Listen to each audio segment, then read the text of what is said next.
السلام علیکم ورحمۃ اللہ وبرکاتہ۔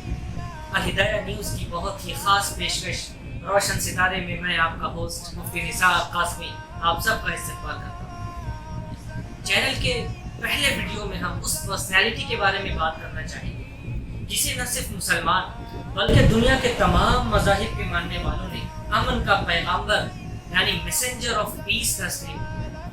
دنیا کے سارے محققین، سارے انٹلیکچوئلز، سارے مدققین اور جتنے فلسفرز گزرے ہیں سب نے ان کو دنیا کی اولین ترین شخصیت اور ورلڈز ٹاپ موسٹ سوفسٹیکیٹڈ مین تسلیم کیا ہے۔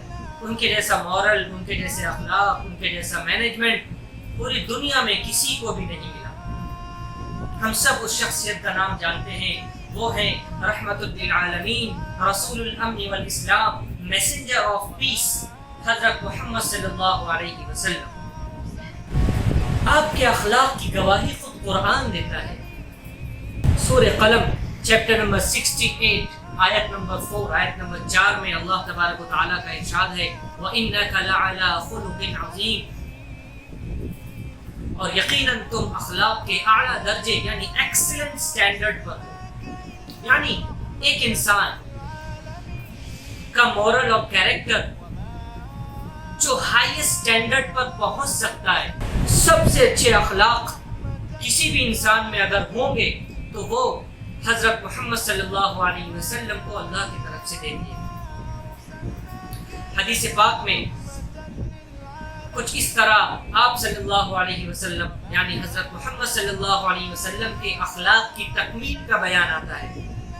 انما بعثت لأتمم مکارم الاخلاق، یعنی مجھے مکارم اخلاق کی تکمیل کے لیے بھیجا گیا۔ اس کو بہت آسان مثال میں ہم یوں سمجھ سکتے ہیں کہ اس دنیا میں جتنے اچھے اخلاق اور ہائیسٹ سٹینڈرڈ آف مورل ہو سکتا ہے اس کا سلیبس کمپلیٹ اور فائنل کر دیا گیا حضرت محمد صلی اللہ علیہ وسلم کے ذریعے۔ اب اس میں کچھ اضافہ اور کچھ حذف بالکل ممکن نہیں، یعنی نہ اس میں ایڈیشن ہو سکتا ہے نہ اس میں سبسٹریکشن ہو سکتا ہے۔ یوں تو آپ کی زندگی کا ہر پہلو انسانیت کے لیے ایک نئی زندگی ہے۔ اگر آپ کی زندگی کے ہر پہلو کے لیے کوئی ایک لفظ چنا جائے تو وہ عدل اور انصاف کے علاوہ کچھ نہیں ہو سکتا۔ ساری دنیا میں امن قائم کرنے کے لیے آپ صلی اللہ علیہ وسلم کو رحمت للعالمین بنا کر بھیجا گیا تاکہ دنیا کی تمام قوموں میں، تمام کمیونٹیز میں تمام وسائل اور ریسورسز کی تقسیم عادلانہ اور منصفانہ ہو، سب کو اس کا حق ملے، ہر انسان دنیا میں خوشی کی زندگی بسر کر سکے۔ یاد رکھیے، امن قائم کرنے کے لیے سب سے زیادہ ضروری ہے عدل اور انصاف کو قائم کرنا۔ عدل اور انصاف کو قائم کیے بغیر امن کا خواب دیکھنا ایک خواب غفلت کے سوا کچھ نہیں۔ امن کوئی ٹیبلٹ یا سیرپ نہیں جسے ساری دنیا کے انسانوں کو پلا دیا جائے اور ان کو سرو کر دیا جائے اور ساری دنیا میں امن قائم ہو جائے، بلکہ اس کے لیے انصاف اور عدل کا کڑوا گھونٹ پینا ہوتا ہے۔ جب انصاف کا تعلق دوسروں سے ہوتا ہے تو وہ ہمیں بہت آسان نظر آتا ہے کہ اسے تو ایسا کر لینا چاہیے تھا، یہ انصاف کا تقاضا ہے، this was call of justice. لیکن جب انصاف خود سے کرنے کی باری آتی ہے تو ہم اس میں ہار جاتے ہیں اور ہم گنجائش کا طریقہ نکالنے لگتے ہیں اور ہم بہانے بنانے لگتے ہیں اور ظلم کو جتا کر امن کا خاتمہ کرتے ہیں۔ قرآن میں وہ قرآن جو تمام انسانوں کی ہدایت کے لیے نازل اور ریویل کیا گیا ہے، اللہ تبارک و تعالیٰ انصاف کا کچھ اس طرح حکم دیتے ہیں، ان اللہ یأمر بالعدل والاحسان، سورہ نحل چیپٹر نمبر 16 آیت نمبر 90۔ ترجمہ، بے شک اللہ تعالیٰ انصاف کا اور احسان کا حکم دیتے ہیں۔ یہ آیت تو کافی لمبی ہے لیکن اس میں سے جو ریلیٹڈ ٹاپک سے ریلیٹڈ جو ترجمہ تھا وہ میں نے پیش کیا آپ کے سامنے۔ یعنی اللہ ڈائریکٹ، ان اللہ یأمر، اللہ ڈائریکٹلی تمام انسانیت کو انصاف قائم کرنے کا حکم دیتے ہیں۔ یہ حکم عام ہے، صرف مسلمانوں کے لیے نہیں ہے، بلکہ جو بھی اس دنیا میں امن قائم کرنا چاہتا ہو اس کے لیے ضروری ہے کہ بلا تفریق مذہب و قوم، بلا تفریق نسل و برادری، without any discrimination of race, religion, caste and community، عدل اور انصاف اور برابری کا سسٹم اور نظام قائم کرے، تب جا کر کہیں اس دنیا میں امن ہو سکتا ہے۔ اب آئیے ہم انصاف قائم کرنے کی بہترین مثالوں کے ذریعے حضرت محمد صلی اللہ علیہ وسلم کے زندگی کے واقعات اور ان کے ارشادات کا جائزہ لیتے ہیں۔ بہت ہی سگنیفیکنٹ اور بہت ہی وزنی ایک حکم ہے ہمارے پیارے نبی محمد صلی اللہ علیہ وسلم کا۔ ایک مرتبہ صحابہ کرام بیٹھے ہوئے تھے، کمپینینز آف محمد صلی اللہ علیہ وسلم ان کے آس پاس بیٹھے ہوئے تھے، تو آپ نے فرمایا انصر اخاک ظالما او مظلوما، یعنی تم اپنے بھائی کی مدد کرو، اگر وہ ظالم ہو تو بھی اس کی مدد کرو اور اگر وہ مظلوم ہو تو بھی اس کی مدد کرو۔ آپ صلی اللہ علیہ وسلم کے دنیا میں آنے سے پہلے جو ٹریڈیشن تھا، جو چلتا تھا، وہ یہ تھا کہ ہر انسان، جیسے ہم اور آپ کرتے ہیں، ہر انسان اپنی قوم کی مدد کرتا تھا، چاہے اس کی قوم حق پر ہو یا ناحق پر ہو۔ ہر انسان اپنے گھر کی، اپنے برادری والوں کی، اپنے خاندان والوں کی مدد کرتا تھا، چاہے اس کا خاندان ظالم ہی کیوں نہ ہو، غلط پر کیوں نہ ہو، ناحق پر کیوں نہ ہو۔ یہ وہاں کا ٹریڈیشن تھا۔ تو صحابہ کو بڑا تعجب ہوا کہ یہ تو ہم پہلے ہی کرتے آ رہے ہیں اور اللہ کے نبی نے وہی کرنے کے لیے ہمیں کہہ دیا، کچھ عجیب سا نظر آیا۔ تو صحابہ نے پوچھ لیا کہ اے اللہ کے نبی صلی اللہ علیہ وسلم، ہمارا بھائی اگر مظلوم ہے، اس پر ظلم کیا جا رہا ہے، اس کو ستایا جا رہا ہے، تب تو ہمیں اس کی مدد کرنی ہی چاہیے، یہ بات ایک دم صاف سمجھ میں آنے والی ہے۔ لیکن اگر ہمارا بھائی ظالم ہو تو ہم اس کی مدد کیسے کریں؟ تو اللہ کے نبی صلی اللہ علیہ وسلم نے فرمایا، دیکھیے دھیان سے سنیے، فرمایا تحجزه او تمنعه من الظلم فإن ذلك نصره، تم اسے روک دو، اسے منع کر دو، اسے اس ظلم کرنے سے روک دو، اس ظلم سے روکنا ہی تمہارے اپنے بھائی کی مدد کرنا ہے۔ دیکھیے ہمارے سوسائٹی میں، ہمارے معاشرے میں ایک عام سی بات ہے، اگر بھائی نے غلط کام ہی کیوں نہ کر دیا ہو، مجھے اپنے بھائی کا ساتھ دینا ہے، مجھے اپنے باپ کا ساتھ دینا ہے، مجھے اپنے بلڈنگ والے کا ساتھ دینا ہے، مجھے اپنے محلے والے کا ساتھ دینا ہے، مجھے اپنے کمیونٹی کا ساتھ دینا ہے، چاہے وہ ناحق پر کیوں نہ ہو۔ ایسا کرنے سے اس دنیا میں کبھی بھی انصاف اور عدل اور امن قائم نہیں ہو سکتا۔ یہ تھی پہلی مثال، ساری دنیا والوں کے لیے اس میں سبق ہے، ساری دنیا والوں کے لیے۔ اگر ہم کھلی آنکھوں سے اور کھلے دل سے اس کو سمجھنے کی کوشش کریں تو اس میں ہمارے لیے زندگی کا سکون اور امن چھپا ہوا ہے۔ ایک دوسری مثال میں آپ کو دیتا ہوں۔ ایک واقعہ ہوا کہ ایک لیڈی صحابیہ نے چوری کر لی، وہ بھی انسان تھے، ان سے بھی غلطی ہو گئی اور ان کی وہ چوری پکڑی گئی۔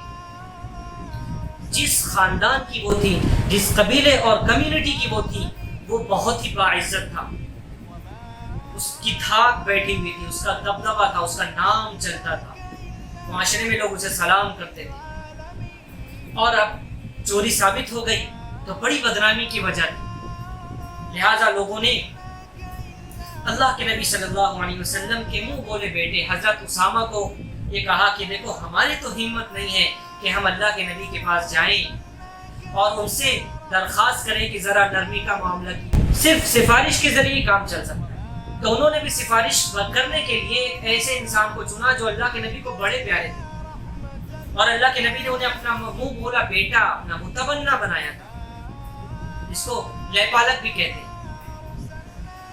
حضرت اسامہ نے کہا ٹھیک ہے میں جاتا ہوں، اور وہ گئے اور اللہ کے نبی صلی اللہ علیہ وسلم سے کہا کہ بڑا خاندان ہے، اچھے لوگ ہیں، مذہب والے لوگ ہیں، پیسے والے لوگ ہیں، اگر یہ بات باہر آ جاتی ہے اور ہاتھ کاٹنے کی جو چوری کی سزا ہے، ہاتھ کاٹنا، اگر وہ سزا دے دی جاتی ہے تو بڑی بدنامی ہوگی، بڑی تکلیف ہوگی۔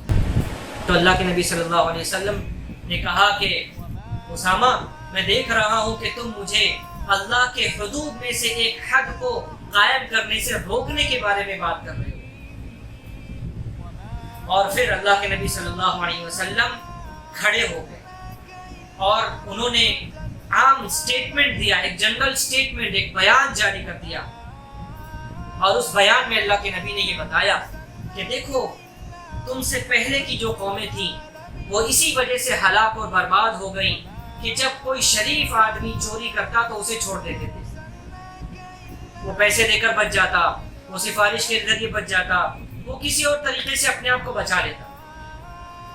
لیکن جب کوئی کمزور انسان چوری کرتا تو اسے پکڑتے، چوراہے پر اسے لایا جاتا اور اس کا ہاتھ کاٹ کر سزا کو نافذ کر دیا جاتا۔ اس کے بعد اللہ کے نبی نے قسم کھا کر فرمایا کہ قسم ہے اس ذات کی جس کے قبضے میں میری جان ہے، اگر آج میری بیٹی فاطمہ، محمد کی بیٹی فاطمہ بھی چوری کرتی تو میں اس کا بھی ہاتھ کاٹ دیتا۔ اور اس کے بعد اللہ کے نبی نے اس صحابیہ کا ہاتھ کاٹنے کا حکم دیا اور وہ سزا مکمل ہوئی۔ تو دیکھو اس میں ہم سب کے لیے سبق ہے کہ جرم کرنے والا چاہے کوئی ہو، وہ سزا سے اپنے آپ کو کسی اور طریقے سے بچا نہ پائے، یہ نظام ہم کو اور آپ کو قائم کرنا ہے، اس سسٹم کو ہم کو فالو کرنا ہے، ورنہ دنیا میں کبھی ہم نہیں ہو سکتا۔ کمزور ہمیشہ دبے کچلے رہیں گے اور پیسے والے اور حسب نسب والے ہمیشہ آگے رہیں گے اور وہ قانون کو مینیپولیٹ کریں گے، اس کا استعمال کریں گے۔ دو مثالیں ہو گئی۔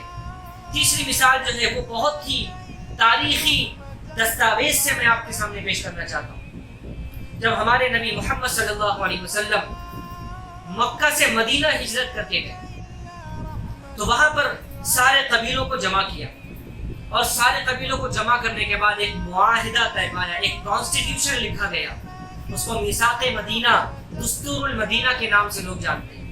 اس میں بہت سارے پوائنٹس تھے۔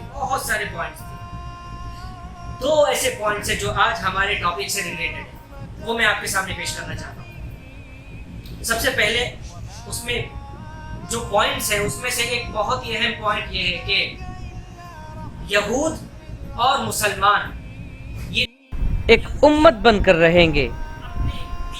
یہودی اپنے دین پر عمل کریں گے، مسلمان اپنے دین پر عمل کریں گے۔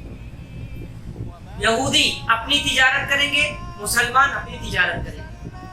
یہودی کی جان بھی اتنی ہی قیمتی ہوگی، مسلمان کی جان بھی اتنی ہی قیمتی ہوگی۔ لیکن دھیان سے سنیے، لیکن اگر کوئی آدمی ظلم کرتا ہے، کوئی آدمی کسی کو مارتا ہے، کوئی آدمی چوری کرتا ہے، کوئی آدمی گناہ کرتا ہے، تو اب وہ گناہ کرنے والا جو ہے وہ خود اکیلا ذمہ دار ہوگا، یا زیادہ سے زیادہ اس کا گھرانہ ذمہ دار ہو سکتا ہے، اس کی کمیونٹی ذمہ دار نہیں ہوگی، اس کی قوم ذمہ دار نہیں ہوگی۔ یعنی اگر گناہ کرنے والا مسلمان ہے، محمد عبداللہ اس کا نام ہے، تو محمد عبداللہ نے گناہ کیا، مسلمانوں نے گناہ نہیں کیا۔ یا گناہ کرنے والا کوئی یہودی ہے، جان اس کا نام ہے، تو جان نے گناہ کیا، پوری جیوز کمیونٹی اور پورے یہودیوں نے گناہ نہیں کیا۔ آج یہی ہوتا ہے کہ اگر کسی ایک انسان سے گناہ ہوتا ہے تو اس کی پوری کمیونٹی کو ہم بدنام کر دیتے ہیں، اور اس کی پوری کمیونٹی کو گناہ گار سمجھ لیا جاتا ہے اور اس کا فیصلہ کر دیا جاتا ہے۔ یہ بھی امن کے خلاف ہے، یہ بھی انصاف کے خلاف ہے۔ آخری پوائنٹ جو میں آپ کے سامنے پیش کرنا چاہتا ہوں وہ بھی اسی کانسٹیٹیوشن آف مدینہ، میثاق مدینہ کے اندر ہے۔ اس میں اللہ کے نبی نے فرمایا وَإِنَّ النَّصْرَ لِلْمَظْلُومِ، کہ مدد تو صرف اسی کی جائے گی جو مظلوم ہو، جس پر ظلم کیا گیا ہے، مدد کا حقدار وہی ہوگا، اسے انصاف ملے گا، پھر چاہے ظالم کوئی کیوں نہ ہو، چاہے ظالم کسی قبیلے کا شریف ہو، چاہے ظالم کوئی عہدے دار ہو، چاہے ظالم کوئی بہت بڑا مالدار ہو، چاہے ظالم عدالت کا خود قاضی کیوں نہ ہو، کوئی بھی ظالم، جس انسان نے بھی ظلم کیا ہے اس کو سزا ملے گی اور مظلوم کی مدد کی جائے گی۔